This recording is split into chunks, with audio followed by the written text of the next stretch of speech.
Kabanata 771. I guess I'm going to need a rabies shot, simpleng sagot ni Zachary. Halos maibuga ni Luis ang kanyang alak dahil doon. Maya-maya lang ay pumasok si Reyna sa kwarto. Mr. Knock, hayaan mo akong gamutin ang iyong sugat. Kamusta siya? Siya ay huminahon, at walang malubhang pinsala, sabi ni Reyna habang nililinis niya ang sugat sa katawan ni Zachary. Nilagyan siya ni Lupon ng isang pares ng headphones na nakakakansela ng ingay, para hindi siya mag-alala na magising muli sa kulog. Eksakto, sabi ni Luis. Karaniwan nilang binibigyang pansin ang lagay ng panahon. Kung may mga ulat ng isang bagyo, sisiguraduhin nilang isuot ni Charlotte ang headphones. Ngunit, sa ilang kadahilanan, sila ay nakalimutan ito ngayon. Natahimik si Zachary nang marinig iyon. Inatake si Charlotte 2 taon na ang nakalilipas, at ang huling bote na panlunas nila ay winasak. Dapat ay dumaan siya sa impyerno at bumalik pagkatapos ng episode na iyon. Ito ay isang himala na siya kahit na nakaligtas ito. Ang kanyang pagkawala ng memorya at pagbabalik sa dati tuwing may bagyo ay maaari ding maging mga epekto ng traumatic na pangyayari. Mukhang masama ang sugat mo. Kumunat ang noo ni Reyna. Kailangan mong magpa-tetanus sa ospital. Natatakot ako na wala akong dala. Gagawin ko mamaya. Hindi ito pinansin ni Zachary ngayon. Dapat kang manatili sa tabi ni Charlotte. Tumango si Reyna at umalis dala ang kanyang medical kit. Pagkaalis niya, nagtanong si Luis kay Zachary. Nang halikan ni Zachary si Charlotte at inangkin pa tulad niya, hindi siya pinaniwalaan ni Luis. Akala niya ay bahagi lahat ng plano ni Zachary na pilitin si Charlotte sa proyekto. Pero ngayon, parang hindi naman nagsisinungaling si Zachary. Nang bumalik si Charlotte, mas nababalisa si Zachary kaysa sa ibang tao sa silid. Siya ay walang pag-aalaga sa sarili noong ginamit niya ang kanyang katawan para protektahan si Charlotte. Kahit na kinagat siya nito ay hindi pa rin siya pumayag na lumaban. Sa gayong pagpapakita ng pagiging hindi makasarili, alam ni Luis na hindi nagbibiro si Zachary. Tinatawagan ni Zachary si Marino nang makita niyang nakatitig si Luis sa kanya. Anong tinitingin-tingin mo? Gusto mo ba talaga si Charlotte? Bulalas ni Luis. Kailan ka nagsimulang magkagusto sa kanya? Hindi agad nakasagot si Zachary. Sa halip, sinabi niya ang kanyang mga utos kay Marino sa pamamagitan ng telepono. Where are my clothes? Coming, Mr. Knock. Nasa ibaba ako ngayon. Bilasan mo. Oo, Mr. Knock. Matapos tapusin ang tawag, tumingin si Zachary kay Luis. 2 taon na ang nakalipas. Ano? Nanlaki ang mata ni Luis sa gulat. Medyo natagalan siya bago makabawi dito. Nakilala mo siya mula noong 2 taon na ang nakakaraan. Napahinto si Luis habang nag-iisip patungkol dito. May hindi nadagdag. Sandali lang. Di ba may asawa ka 2 taon na ang nakakaraan? Nawala siya at hinanap mo siya sa kung saan-saan. She don't belong to you. Humanap ka ng iba, matigas na sabi ni Zachary. Kakasingkin lang ng kanyang mga salita nang may kumatok sa pinto. Pumasok ka. Pumasok si Marino na may dalang bag ng damit bago nagdahilan. Pagkatapos, kinuha ni Zachary ang mga damit at nagpatuloy na magpalat sa banyo. Si Luis naman ay nakatayo sa likod ng pinto na may gulat sa boses habang nagtatanong, anong nangyari ng eksakto? Sabihin mo sa akin ang lahat ngayon din. Sa kabila noon, hindi siya pinansin ni Zachary habang patuloy siyang nagbibihis. Nang matapos siya, nagbilain siya para sa kwarto ni Charlotte. Hoy! Sagutin mo ako! Sumunod naman sa likod si Luis na galit na galit. Nang marating ni Zachary ang silid ni Charlotte, natutuwa siyang makita itong payapa na natutulog sa kanyang kama, ngunit at the same time, all over the place ang kanyang emosyon. Mr. Knock, salamat sa iyong tulong ngayong gabi. Hahayaan namin si Miss Lindbergh na magkaroon ng magandang pagtulog sa gabi. Tayo ay pwedeng mag-usap bukas kung may iba pa, mahinahong sabi ni Lupin. Pareho silang binabantayan ni Morgan, na parang natatakot na baka hawakan muli ni Zachary si Charlotte. Alagaan mo siyang mabuti. Tiningnan ng mabuti ni Zachary si Charlotte bago umalis.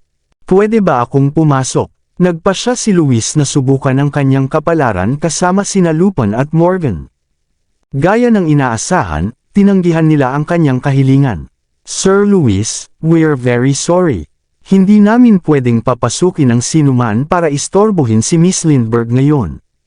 Pwede mo siyang kausapin bukas. Medyo nasaktan pa rin si Luis sa pagtanggi habang nakasunod sa likuran ni Zachary. Alauna na ng umaga nang umalis si Zachary sa villa ni Charlotte. Tinignan niya ang phone niya para lamang makakita ng 7 o 8 hindi nasagot na tawag mula kay Henry. Alam ni Zachary na kailangan niyang e-check-in si Cynthia, kung hindi ay masusuka si Henry at susundan siya.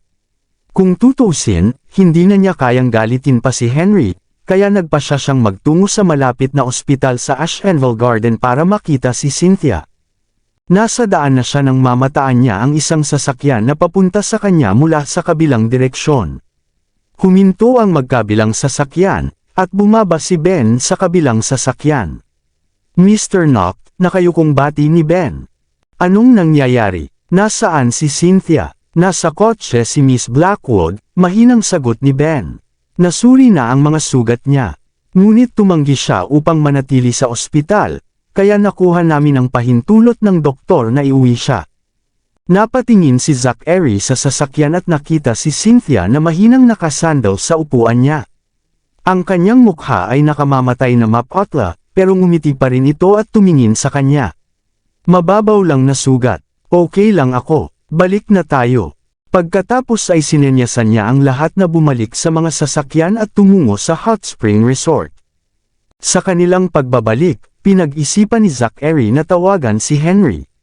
Gayunpaman, sa huli ay nagpasya siyang laban dito bilang ito ay late na, at baka tulog na si Henry. Kung ang tawag niya ang gumising kay Henry, baka madagdagan pa siya ng galit ng lalaking iyon. Pagdating nila sa resort, lumabas si Henry mula sa court na naka-wheelchair. Ang kanyang hindi inaasahang pagdating ay nakabigla sa lahat habang nagmamadaling yumuko para salubungin siya. Hindi sila pinansin ni Henry at tinitigan si Zachary ng mga dagger. Bakit ka nandito? Kumunot ang noo ni Zachary sa kanya.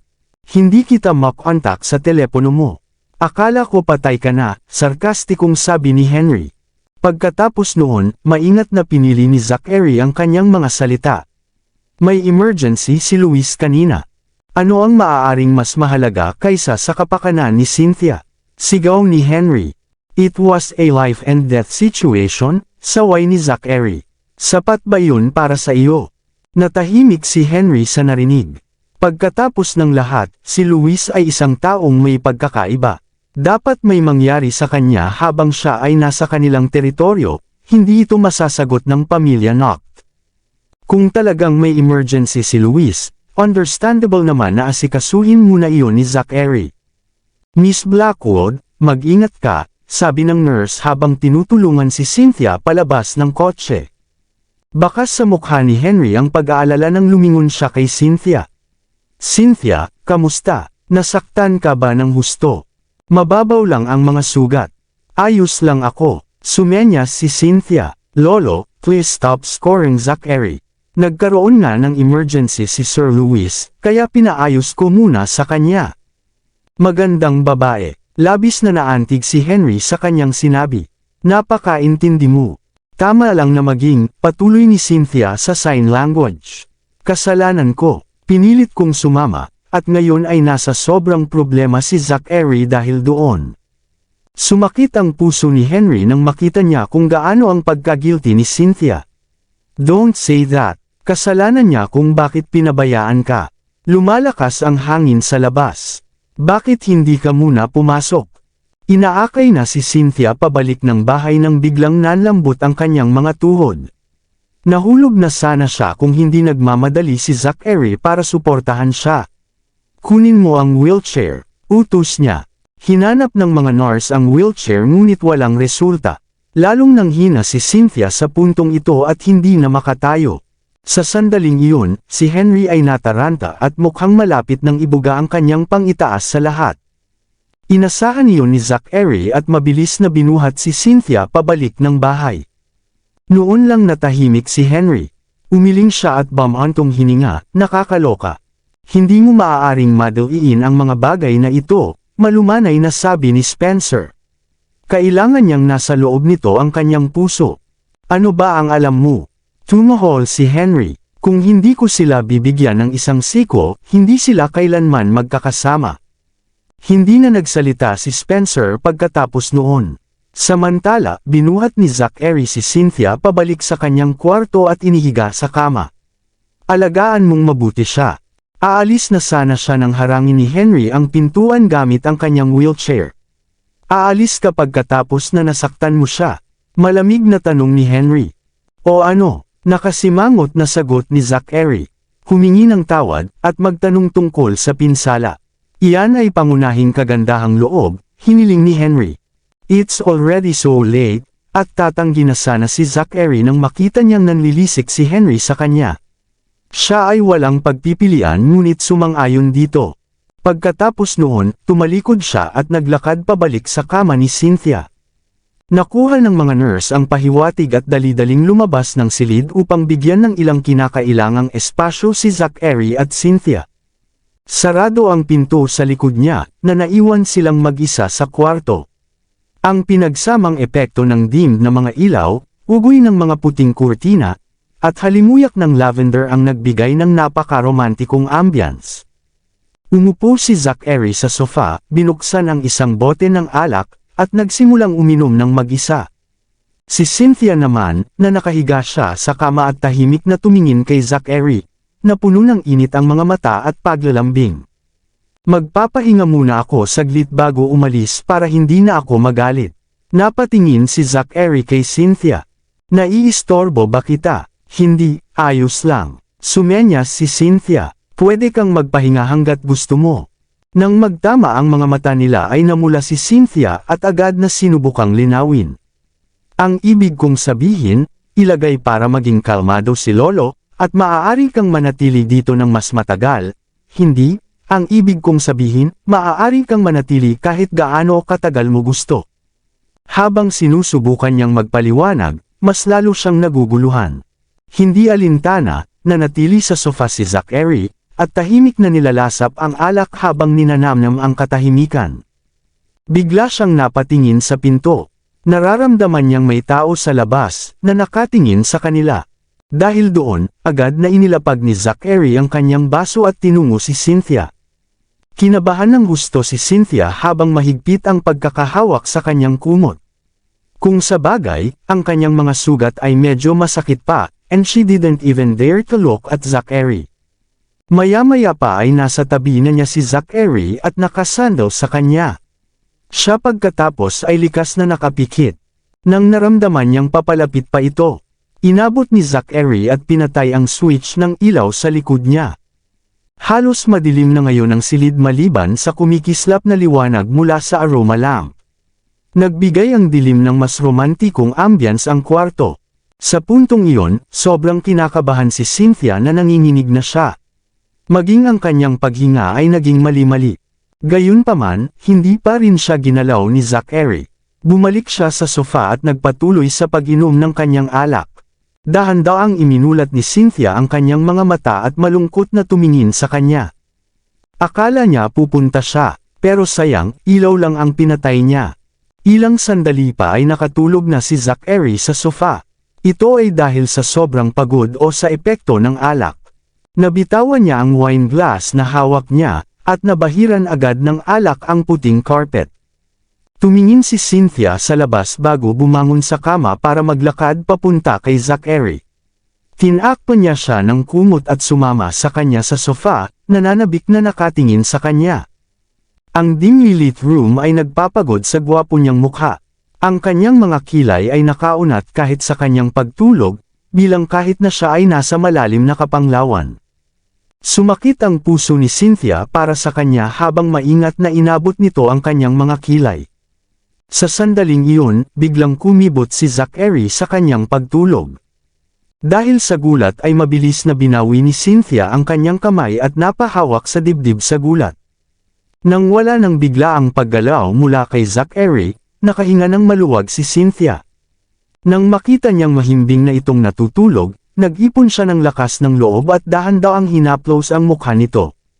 Ang kanyang mga daliri ay payat, at ang kanyang paghipo ay banayad. Ang bawat haplos sa mukha ni Zachary ay malambot na parang balahibo at puno ng pagmamahal. Ang pagnanasa sa kanyang mga mata ay unti-unting tumindi habang dahan-daang inilipat ang kanyang mga daliri sa kanyang labi. Malumanay itong tumalikod at akmang tayo para halikan siya ng buzz. Naputol sa pag-vibrate ng phone ni Zachary. Nagulat si Cynthia at mabilis na napaatras, bumagsak lamang ito sa sahig. Nagkataon na nagulat din si Zachary na nagising.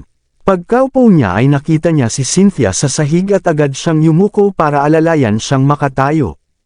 Anong problema? Nakatulog ka kaya gusto kitang takpan ng kumot. Kinakabahang sumenya si Cynthia. Salamat. Inakay siya ni Zachary pabalik sa kama. Matulog ka na. Good night. Good night. Sumenyas pabalik si Cynthia. Tinignan ni Zachary ang phone niya habang naglalakad palabas. Sa kanyang pagtataka, ito ay isang tawag mula kay Charlotte. Gayunpaman, talagang tinatawagan niya ang numero ni escort. Nang lumabas si Zachary sa kwarto ni Cynthia ay wala ng tao sa labas. Pero naramdaman niya ang isang pares ng mata na nakatingin sa kanya mula sa malayo. Dapat impormante ni Lolo iyon. Halos 1 oras na ako sa kwarto ni Cynthia, kaya nagawa ko na ang kailangan kong gawin. Dapat wala nang masabi si Lolo tungkol dito. Mabilis na bumalik si Zachary sa silid ngunit napansin niyang naputol na ang tawag. Pagkatapos nilock niya ang pinto ng kwarto, at pumasok siya sa banyo at dinial ang numero ni Charlotte gamit ang telepono ni escort. Hello, mahinang sagot ng babae. What's wrong? Bakit ganyan ang tunog mo? Halatang nasasaktan ang kanyang puso para sa kanya, ngunit kailangan niyang kumilos na parang wala siyang alam. Gusto kitang makita, sabi ni Charlotte. Sabihin mo sa akin ang iyong address. Pagkatapos ibaba ang tawag, tinawagan niya agad si Ben para kunin ang mga gamit niya. Sa kabutihang palad, ang huli ay inihanda. Kahit saan pumunta si Zachary, laging may maskara at iba niyang gamit sa boot ng sasakyan. Nang matapos siyang magpalat, lumabas ng kwarto si Zachary sa bintana. Gayunpaman, sa halip na magmamaneho, nagjogging siya papunta sa villa. Sa master bedroom sa unang palapag, nakahiga si Henry sa kama habang nakikinig sa kay Spencer na ulat. Umalis lang si Mr. Zachary sa kwarto ni Miss Blackwood pagkatapos ng 75 minuto. Mas nararamdaman mo ba na gumaan na ngayon? Parang matigas ang brat sa labas pero malambot sa loob. I knew it. He wouldn't be so na walang pakialam. Labis na ikinatuwa ng matanda ang kanyang narinig ngayon. Kapag bumuti na siya, hahayaan natin silang mag-isa ng magkasama, at magiging maayos din ang lahat. Oo, gabing-gabi na ngayon, kaya magpahinga ka na, sabi ni Spencer. It's not advisable for you to stay up late na sa ganitong edad. Pagod nga si Henry ngayon, pero bigla siyang may naisip na tanong. Wait, hindi. This could all just be an act the brat put on to fool me. Hindi natin dapat pabayaan ang ating mga bantay. Don't worry, babantayin ko siya. Sa wakas ay lumabas si Spencer ng silid ng tahimik pagkatapos itago ang matanda. Umakyat siya sa ikalawang palapag at inilibot ang tingin sa paligid. Nakalock ang pinto sa master bedroom, at nakapatay ang mga ilaw sa loob. Pagkatapos, pumasok siya sa sarili niyang kwarto at tumingin sa labas.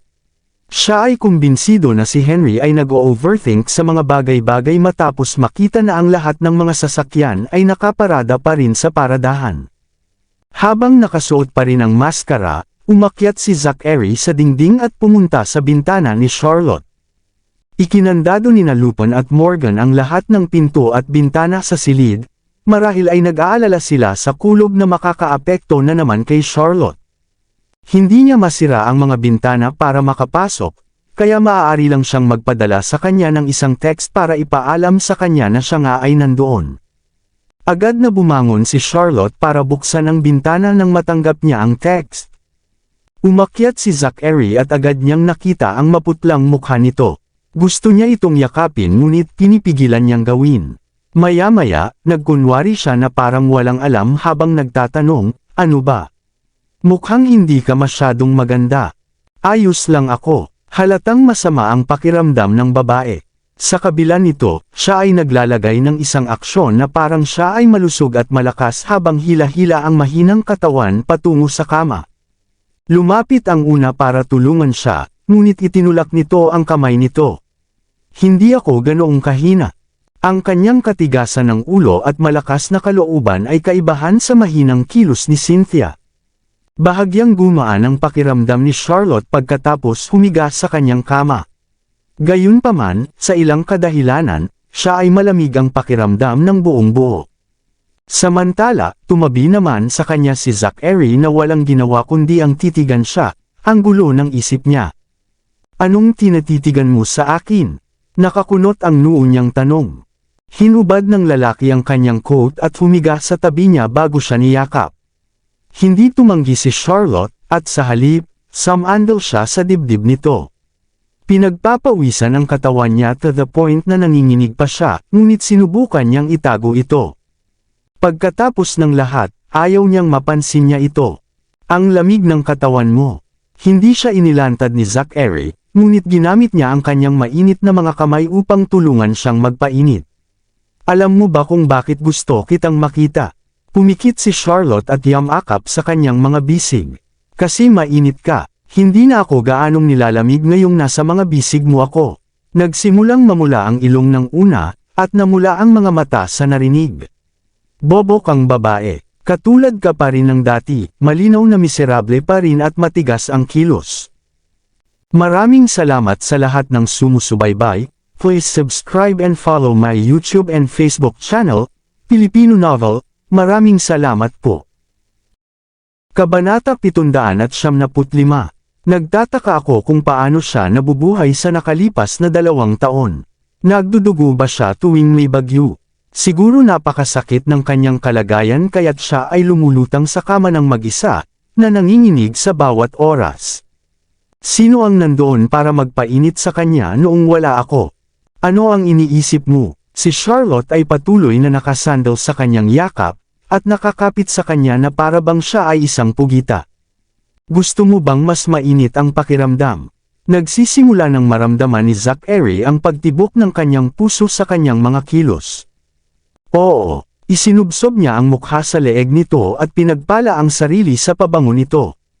Bigla siyang gamulong at inipit siya sa ilalim niya bago marahan siyang hinalikan sa labi. Ang halik na ito ay hindi katulad ng lahat ng mga naunang halik. Ito ay kasing banayad ng mga patak ng hamog na dumarating sa mga talulot ng bulaklak ngunit madamdamin din at kahit medyo maingat at the same time. Ang makatuwirang bahagi ni Charlotte ay nagsabi sa kanya na ito ay mapanganib, ngunit tinatanggap ito ng kanyang katawan ng likas at nakikipaglaro pa sa kanya. Napansin niyang kakaiba na gusto ng kanyang katawan na napakalapit sa kanya at hindi ito kontrolado ng kanyang utak. Sa tuwing niyayakap siya, hinahalikan, o kahit na may ginagawa silang mas intimate, siya ay sasabihin sa kanya ng utak na lumaban. Ganun pa man, hindi napigilan ng kanyang katawan na suklian ang kanyang mga kilos at mas gusto pa. Sa sandaling iyon, dahan-dahang pinalalim ni Zachary ang halik habang bumababa ang kamay nito mula sa balikat niya. Ang nakakakuryenteng sensasyon ng damaloy sa kanyang balat kung nasaan man ang kamay nito. Parang natunaw si Charlotte sa kanyang mga bisig nang tanggapin nito ang halik nito. Nakabalot ang magkabilang braso niya ng mahina sa kanyang baywang, at ipinikit niya ang kanyang mga mata, na nasiyahan sa kanyang magiliw na haplos. Lalong uminit ang silid, at unti-unti ring umiinit ang kanyang katawan. Naabot ni Zachary ang kanyang layunin. Gayunpaman, ang kanyang pagnanasa ay parang isang nakulong na hayop na sumisigaw, na para bang malapit na itong mawalan ng kontrol. Sinubukan ng lalaki ang kanyang makakaya na pigilan ang kanyang sarili at nag-aatubili na gamulong. Hinawakan niya ito sa kanyang mga bisig ngunit hindi pa niya kaya nahawakan pa siya. Mabigat man ang paghinga niya at kumukulo ang dugo niya sa kilig, tiniis at hinawakan niya pa rin pabalik. Anong problema? Tanong ni Charlotte habang nakatitig sa kanya. Masyadong mahina ang katawan mo. Hindi nito kakayanin, sagot niya habang kinakagat-kagat ang earlobe niya. Ang kanyang halatang malakas ang tibay base sa mainit niyang hininga. Kapag gumaling ka na, hindi ako magiging madali sa iyo. Napangiti ang mga labi niya nang marinig iyon, at dali-dali siyang lumapit para halikan siya. Matulog ka na, sabi ni Zachary habang ikinulong niya ang mukha niya sa kanyang mga kamay. Nandito ako, huwag kang matakot. Okay, napasubsob si Charlotte sa kanyang dibdib at dahan-daw ang nakatulog sa ritmo ng pintig ng kanyang puso. Nagawa niyang pawiin ang sakit at discomfort na naramdaman niya mula sa pagbabalik tanaw ng ganoon lang. Sa tuwing may muling pagbabalik, ng sakit ay hindi mabata para sa kanya na hindi siya makatulog. Gayunpaman, iyon ang gabi na nakakatulog siya ng mahimbing at matiwasay. Nakaramdam ng ginhawa at init si Charlotte dahil nagtiwala siya sa kanya ng walang pag-aalinlangan, at pinaniwalaan niya iyon na gumuho man ang langit, hahawakan niya ito para sa kanya. Nang makitang sa wakas ay tulog na si Charlotte, nakahinga si Zachary. Marahan niyang sinapo ang labi nito gamit ang labi niya at tinitigan siya ng mabuti. Kahit na sobrang pagod, hindi siya makatulog. Ang tanging nasa isip niya sa sandaling iyon ay kung paano niya ito matutulungan na mawala ang sakit at makabawi sa kanyang panig. Dapat mag-isip ako ng paraan para tuluyang maalis ang natitirang lason sa katawan niya. Siguro kapag nangyari iyon, sa wakas ay gagaling siya, at mababawi pa ang kanyang mga alaala. Marahil ito ay isang nakakapagod na araw, ngunit hindi nagtagal ay nakatulog siya habang nakayakap pa rin si Charlotte at sa pag-iisip ng mga ideya. Dumating ang bukang liwayway bago pa nila ito namalayan, at nagising si Charlotte mula sa isang bangungot. Siya ay puno ng pawis, ngunit agad siyang gumaan nang makita ang lalaking nakahiga sa tabi niya. Sa ganoon, siya ay agad na bumalik sa pagkakayakap muli sa kanyang mga bisig. Gayunpaman, napansin niya ang sugat sa kanyang leeg, at hindi niya maiwasang ma-freeze nang makita iyon. Malabo na maalala ng babae na may nakagat siya nang siya ay magkita nung nakaraang gabi. Gayunpaman, walang malinaw na kamalayan si Charlotte nang mangyari ang lahat. Hindi niya maalala kung sino ang nakagat niya. Sa katunayan, hindi niya matindaan kung nakakagat nga ba siya ng isang tao. Gayunpaman, hindi niya ito masyadong inisip habang isinubsob niya ang mukha sa dibdib nito at nagpatuloy sa pagtulog. Pagkaraan ng ilang sandali, tumunog ang telepono sa tabi ng kama, at nagising si Zachary. Napagtanto niya na maliwanag na sa labas at ang tumatawag ay si Ben. Kung hindi ako babalik ngayon, tiyak na mapapansin ni Lolo. Dahan-dahan niyang inilipat ang katawan para bumangon sa kama, natatakot na magising si Charlotte sa proseso.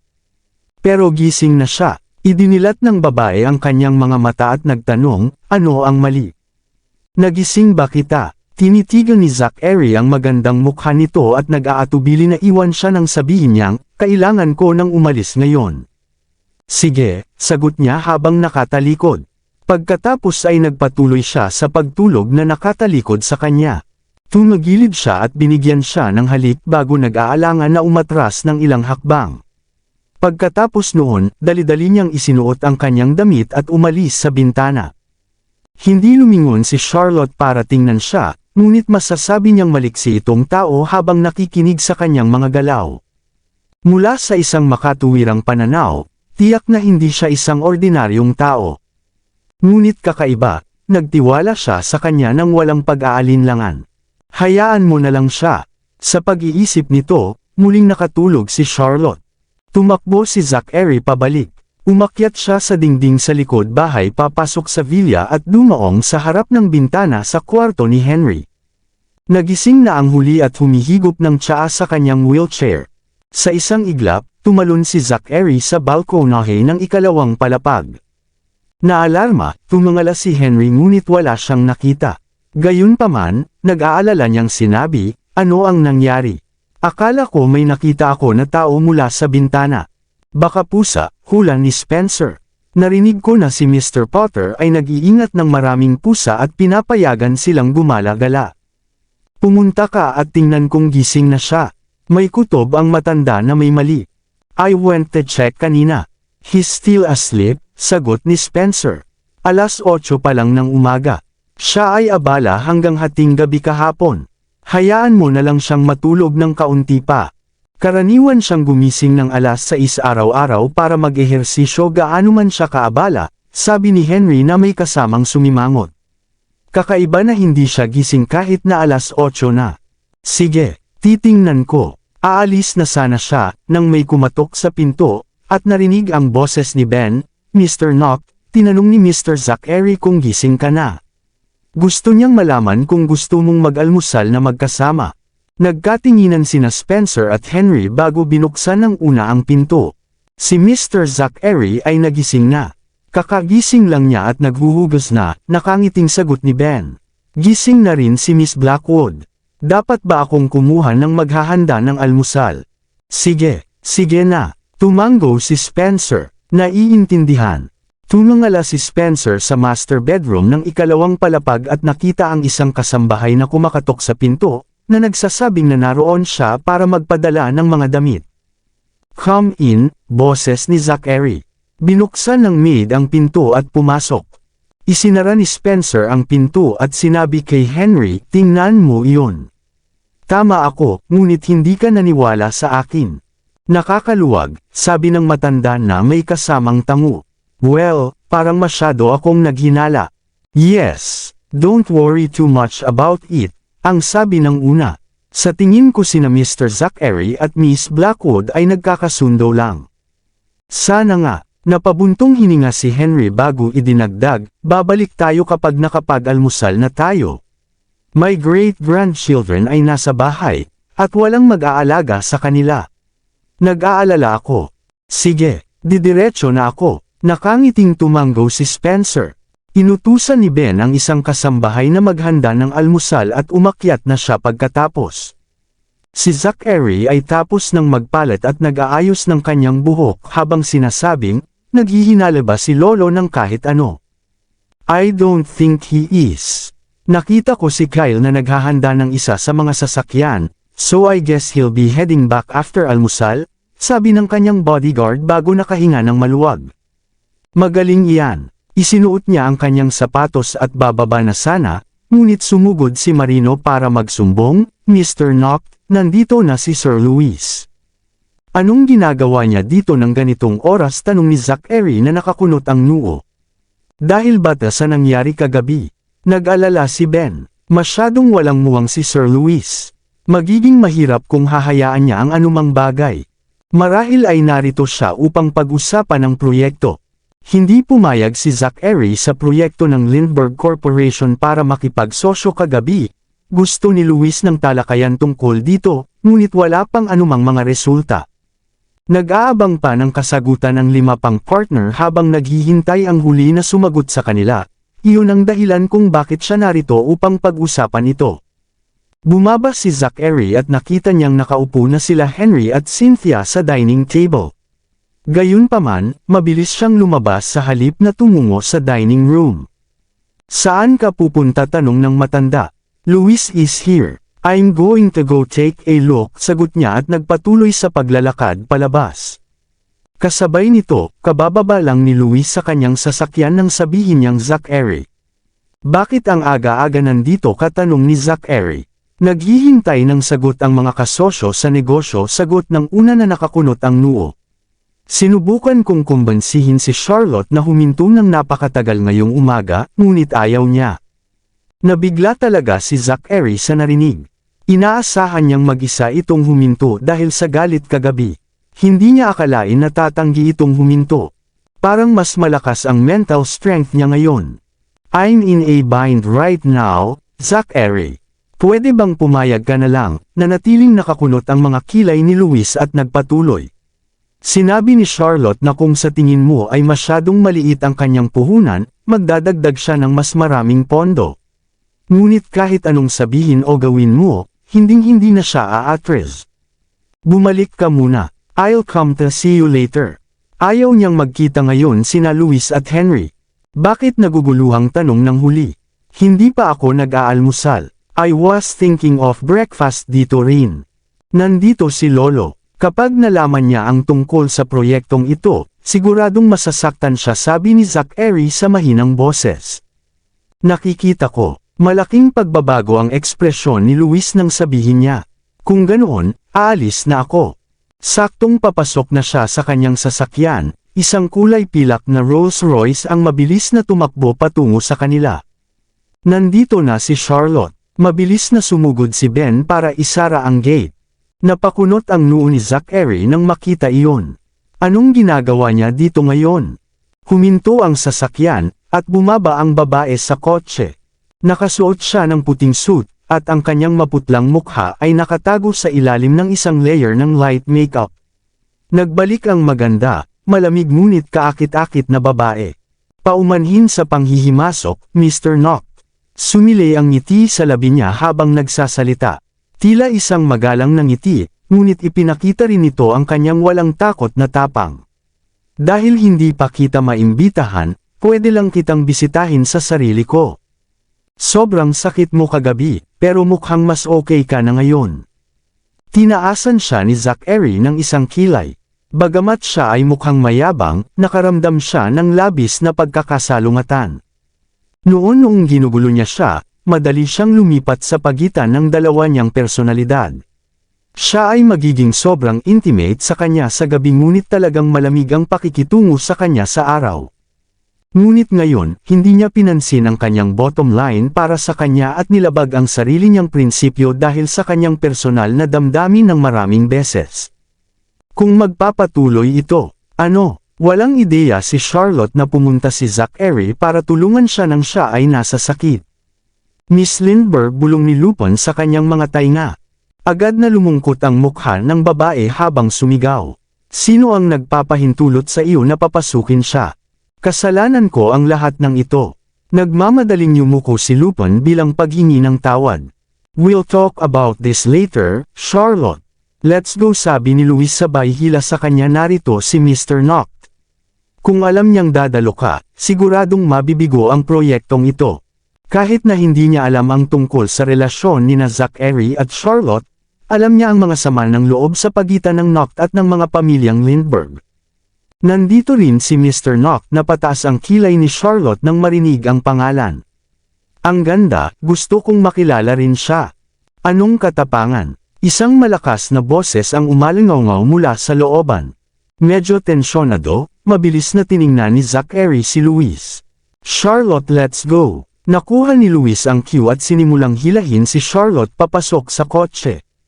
Louis, anong ginagawa mo? Medyo hindi nasisiyahan si Charlotte, ngunit sa mas malaking larawan sa isip, sumunod siya sa kalaunan. Nanlilisik sa kay Zachary, she uttered. Zachary, mas mabuting bigyan mo ako ng tamang sagot ngayong gabi. Kumunot ang noo ni Zachary at nag-gesture. Nang makasakay si Louis sa kotse, hinimok niya ang driver na umalis. Nang makaalis ang sasakyan sa courtyard, bumukas ang mga gate, at lumabas si Spencer kasama si Henry sa wheelchair. Habang pinagmamasdan nila ang pagtakbo ng sasakyan sa malayo, nagdilim ang ekspresyon ni Henry. Sino yung babae na ngayon lang nagsalita? Napakayabang. Someone from Lindbergh Corporation, maikling sagot ni Zachary. Napakabaliw, galit na galit si Henry. Napakabastos at walang pakundangan niya noong isang araw sa Northridge, pero naglakas loob siyang kumakatok sa ating pinto. Ang lakas ng loob ng babaeng yun. Spencer, tumakbo ka na ng background check sa babaeng iyon. Naiintindihan. Hindi na kailangan iyon. Agad naman siyang pinutol ni Zachary. Siya ay kapatid ni Danrick Lindbergh at ang pangalawang pinakamalaking shareholder ng Lindbergh Corporation. Alam ko na, hindi katakataka na siya ay malaswasenggal ni Henry. Binigyan si Zachary ng masamang tingin, pagkatapos ay nagutos siya. Hayaan mo akong sabihin sa iyo ito. Huwag mo siyang pakawalan dahil babae siya. Sa susunod na subukan niya ang isang bagay na tulad nito, lalaban ka sa ngalan ng pamilya Knock. Oo, naiintindihan ko. Tumanggo ng gusto si Zachary at binigyan pa siya ng mga salita ng pagtiyak. Huwag ka nang mag-alala. Alam ko kung paano makitungo sa mga taong ganyan. Hindi ko na hahayaang mangyari ulit. Hindi niya magagawang maging mayabang kapag napangasawa niya ako. Mabuti, tumanggo si Henry na nasiyahan sa kanyang sagot. Nga pala, bakit kasama si Louis ng Lindbergh Corporation? Gusto niyang makipag-network sa kanya. Malabong sagot ni Zachary, kaya naman nahuli ako sa trabaho ngayon. Hinarap ko ang bagay na ito. Madaling masway si Luis and given his pure-hearted nature you really need to have a good talk with sa kanya. Lalong kumunat ang noo ni Henry. Tatawagan ko si Robert mamaya. Hindi natin dapat hayaang makuha si Luis na niloloko. Masisira rin ang reputasyon ng ating pamilya kung may mangyari sa ating sariling distrito. Hindi na rin kailangan yan. Agad na sinubukang pigilan ni Zachary ang kanyang lolo. Ako na ang bahala sa bagay, ang pagtawag kay Robert ay maaaring maglagay kay Luis sa problema. Baka mapilitan pa siyang bumalik. Sige kung ganoon ipaubaya ko ito sa iyo. Ngayon mag-almusal ka muna sabi ni Henry. Okay. Dahil doon sinimulang itulak ni Zachary si Henry pabalik sa bahay. Tahimik siyang nakahinga ng maluwag. Yun ay malapit kung dumating siya sa looban 1 minuto lang makikita na niya si Charlotte. Iniwasan lang niya ang isang paghaharap na magpapagulo ng drama dahil lang hindi makagalaw si Spencer ng mabilis dahil sa katandaan. Gayunpaman alam niyang kailangan niyang ilipat si Henry sa ibang lugar sa lalong madaling panahon. Habang nag-aalmusal patuloy na kinukulit ni Henry si Zachary tungkol sa pagiging mas malasakit kay Cynthia at gumugugol ng mas maraming oras sa kanya. Ipinang-aral din niya sa kanya kung paano dapat tretuhin ang pamilya Lindbergh bilang karibal. Ang pinakamasama na maaaring mangyari ay ang ating mga pamilya ay naghaharap sa isa't isa sa bukas. At ayos lang, magkumpetensya tayo sa ilalim ng pagsisiyasat ng publiko at tingnan kung sino ang mananalo. Habang nakikinig si Zachary hindi niya naiwasang sumimangot. Habang si Henry ay palaging maingat na negosyante na palaging nasa isip ang mas malaking larawan at hindi kailanman gumamit ng matinding taktika siya ay tila palaban sa pamilya Lindbergh.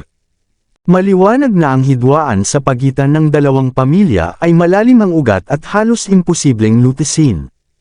Pagkatapos mag-almusal pinag-usapan ni Cynthia ang 3 maliliit na bata sa kanilang pag-uusap ni Henry at agad sinabi kay Spencer na babalik siya para alagaan ang kanyang mga apo sa tuhod.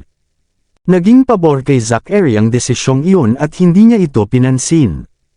Habang pinagmamasdan niya ang sasakyan ni Henry na papalabas sa Hot Spring Resort huminga ng malalim si Zachary, sa wakas ay nirelax niya ang kanyang sariling balikat. Gayunpaman nang lumingon siya upang matuklasan si Cain at Kyle na nakatayo doon at ang kanyang mga kilay ay nakasimangot na naman. Tila hindi pa niya mapapabayaan ang kanyang pagbabantay. Mukhang kailangan kong ipagpatuloy ang pagkilos kay Cynthia. Anong matandang tusong sorrow? Matapos paalisan si Henry, nagpasya si Zachary na bisitahin si Luis. Bago umalis ay kinausap niya si Cynthia. Magpahinga ka muna sa hotel. Kung naiinip ka kumuha ka na lang ng iba para bigyan ka ng tour sa lugar. Napakaganda ng tanawin dito sa Ashenville Garden. Sige, huwag mo akong alalahanin. Napangiti si Cynthia habang sinenyasan si Zachary. Nag-iwan si Zachary ng ilang subordinate para bantayan siya bago nagmamadaling umalis kasama sina Ben, Marino at ang kanyang ibang mga nasasakupan. Pagdating nila sa villa ni Charlotte nag-aalmusal pa rin si Luis. Lumapit si Zachary umupo at nagsimulang kumain ng walang kahit isang salita. Hindi ka pa nag-almusal. Nakataas ang isang kilay, tumawag si Luis ng isang kasambahay para bigyan si Zachary ng kubyertos na gagamitin. Nakuha din niya ang mga ito na dalhin ang bread basket na sinasamba ni Zachary. Halos nakalimutan na niya ang tungkol sa pagnanais na putulin ang relasyon sa mismong lalaki dahil sa pagtatangkang magnakaw sa kanyang babae noong nakaraang araw. Gutom na gutom si Zachary, at hindi pa siya nakakain mula noong nakaraang gabi. Gaano ka nakatagal nagugutom? Kumunat ang noo ni Luis sa kanya. Don't tell me wala ka pang kinakain simula kagabi. Ano pa bang inaasahan mo? Inilibot ni Zachary ang kanyang mga mata. Okay, tulungan mo ang sarili mo. Medyo nakonsensya si Luis. Dapat ay nagayos ako ng pagkain para ipadala sa iyo. Nasaan si Charlotte? Tanong ni Zachary. Nasa kwarto niya. I'll go get her. Akmang tatayo na si Luis hinawakan ni Zachary ang braso niya at sabi niya, mag-usap muna tayo. Okay, parang kinakabahan si Luis. Kung sa tingin mo na ang kanyang karagdagan ay negatibong makakaapekto sa iyong kita. Alam mong hindi iyon ang gusto kong pag-usapan sa iyo. Habang tinitingnan ni Zachary si Luis sa mata niya, halos maramdaman ang pagpintig ng kanyang ulo. Nagsisi ako sa pakikipagnegosyo sa iyo. Alam mo kasama niya napakatalino ng isip mo. Huminga ng malalim si Zachary. Samantala pabalik sa kanyang silid ang ekspresyon ni Charlotte ay malungkot, at ang kanyang titig ay matalim na parang kutsilyo. Si Lupin, Morgan at ang iba ay nakaluhod sa harap niya na nakayuko ang kanilang mga ulo, at hindi nangangahas na gumawa ng kaunting ingay. So sinasabi mo na pinatawag siya ni Luis. Ilang sandali pa ipinarating ni Lupin sa kanya ang mga nangyari noong nakaraang gabi. Anong ginagawa niyong dalawa? Bakit hindi niyo siya pinigilan? Nagdemand siya. Sumugod siya kahit tinutukan ko siya ng baril. Hindi siya talaga mapigilan, paliwanag ni Morgan na nakatingin sa sahig. Sinubukan ko ang aking makakaya ngunit pilit akong itinaboy ni Mr. Noct. Nang makabangon ako nagkaroon na siya na pumunta sa banyo at hindi nang ahas si Lupin na tapusin ang kanyang pangungusap. Naninigas si Charlotte. Halatang halata na nakita siya ni Zachary na hubad siya kagabi. Ito ay isang emergency at sinubukan namin ang aming makakaya.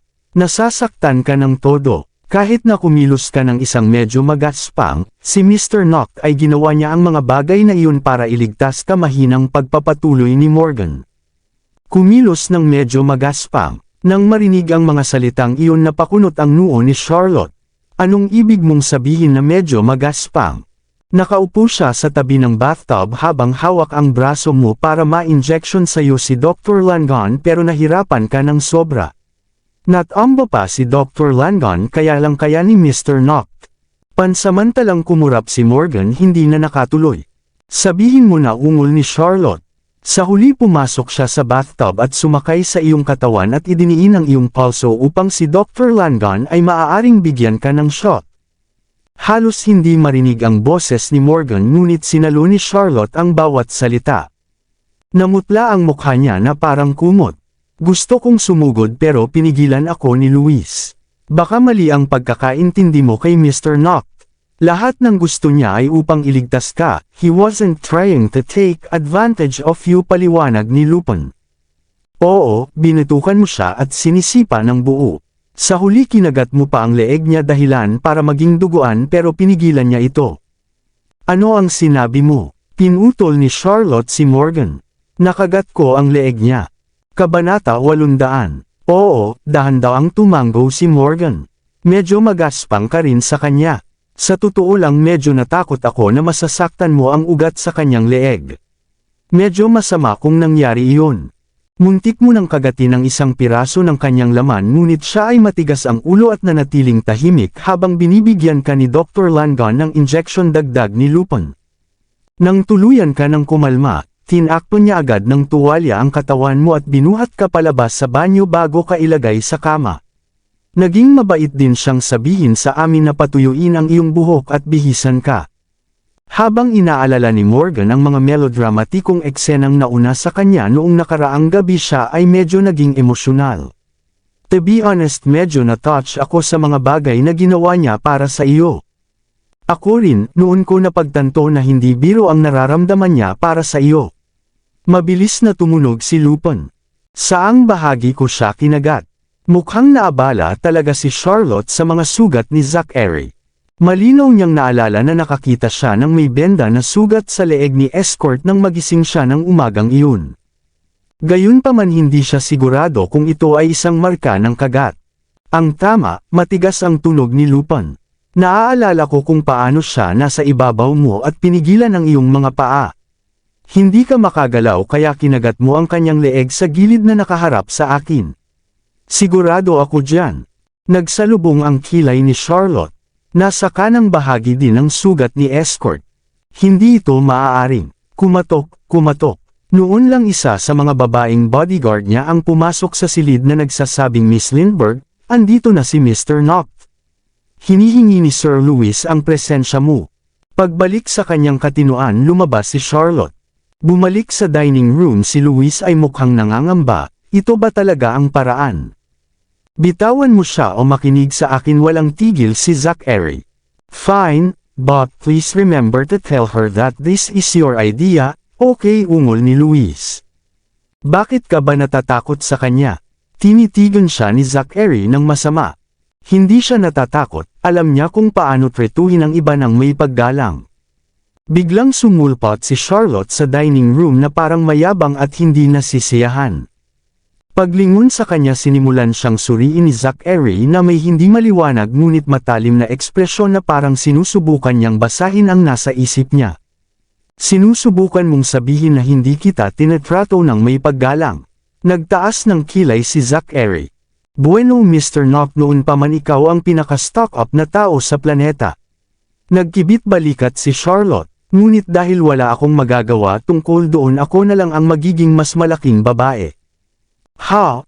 Tumawa si Zachary.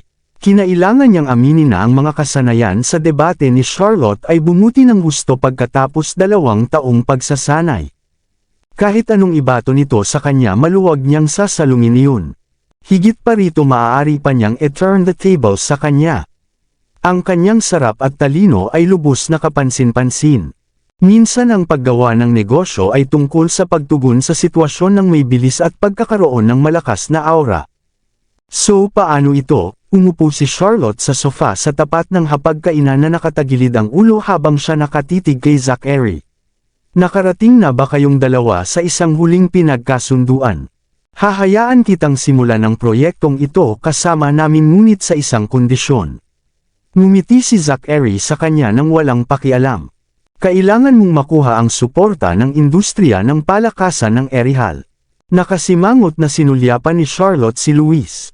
Agad siyang bumaba na may kaba na tingin. Aren't you being unreasonable? The other partners are simply put their money into the project, so bakit kailangan kong tuparin ang isang karagdagang kondisyon? Bukod dito bilang pinakamalaking mamumuhunan, anong suporta ang mayroon ka kahit na nakakuha para sa proyekto? Galit na inihayag ni Charlotte ang kanyang mga pagdududa. Well, tungkol doon, sa mga unang yugto ng proyekto talagang nakakuha siya ng isang kumpanya sa F-Nation para suportahan ito. That's a feat even I can't accomplish, maingat na sagot ni Luis. Kung gayon paano ang iba pang mga namumuhunan? Ang ibang mga mamumuhunan ay nag-ambag ng parehong halaga ng pera tulad mo sa proyekto ngunit sila lamang ay hawak ang ikatlong bahagi ng mga bahagi na mayroon ka, pinutol siya ni Zachary. Sa tingin mo ba makatarungan iyon para sa kanila? Natagpuan ni Charlotte ang kanyang sarili na nawalan ng mga salita. Kahit na ang ibang mga mamumuhunan ay hindi naglakas loob na tumutol, her joining the project in fear of the forces behind her, she knew that she was doing real business, so kailangan niyang patunayan ang kanyang mga kakayahan.